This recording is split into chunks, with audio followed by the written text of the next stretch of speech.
like to call a few things straight here.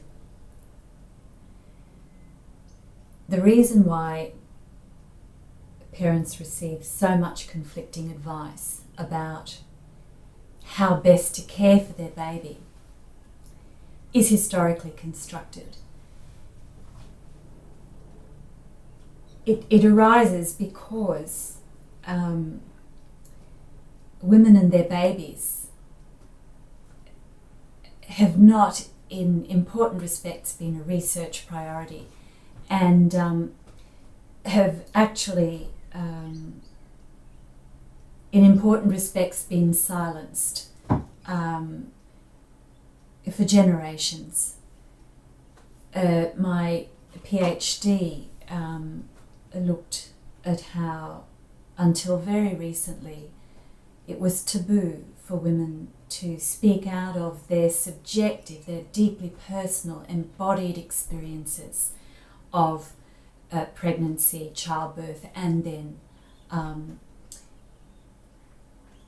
those first months, first couple of years of caring for their baby. So this silencing really of women's deeply personal and subjective experiences has been a feminist issue. And we see the politics of this continue to play out in the kind of conflict that's still at play across various disciplines, sectors involved in the care of women and their babies. So I think one of the reasons why I notice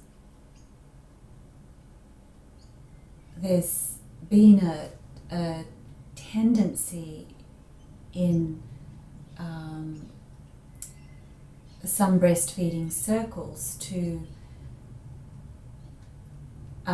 disarticulate the name of possums from what's being framed as an evidence-based approach to infant and toddler sleep that's not sleep training, which is actually congruent with the Possums Sleep Program, but the name has been removed.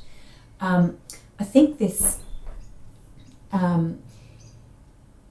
is partly because of the neuroprotective developmental care work in the breastfeeding domain, so the Gestalt breastfeeding. This is viewed as very so contentious, actually, in the world of breastfeeding advocacy, that there continues to be a real push to silence this aspect of neuroprotective developmental care. We've argued strongly for many years now that there's an over-medicalisation of our babies that occurs right across the domains of sleep, breastfeeding. And whilst it seems that there's an increasing understanding that the first wave behavioural approaches are not always helpful for baby sleep problems, and that this sort of packaged linear response needs to be let go of. In the world of breastfeeding support, the packaged linear response of the baby's fussy, there's breastfeeding problems, there's pain, it must relate to a structural problem, and therefore we intervene surgically. This is still, there's shifts that have been happening, I notice, in the last couple of years.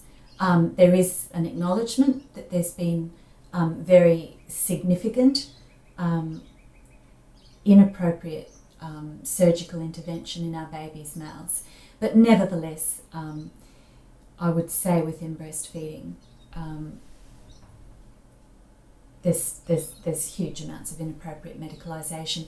But of course, this domain of neuroprotective developmental care has caused some powerful elements within the world of breastfeeding advocacy to wish to perhaps silence our work more broadly, also across the sleep domain. I guess this kind of turbulence is typical at the cusp of paradigm shift, but I think we probably need to call it out.